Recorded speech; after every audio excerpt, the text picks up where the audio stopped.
இனிய காலை வணக்கம் அன்புக்குரிய மாணவர்களே. இன்றைக்கி ஒரு அற்புதமான குறள் பார்க்கலாம்.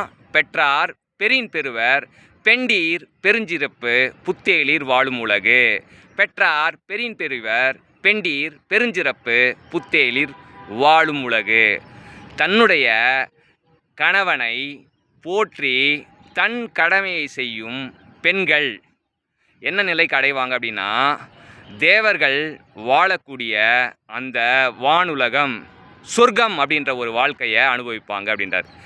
அதாவது பெண்களானவங்க, பெண்டீர் கணவனை போற்றி தன் கடமையை செய்யும்போது அவங்களுக்கு என்ன கிடைக்கும் அப்படின்னா, தேவர் உலகமான வாழ்க்கை அவங்களுக்கு கிடைக்கும் அப்படின்றார்.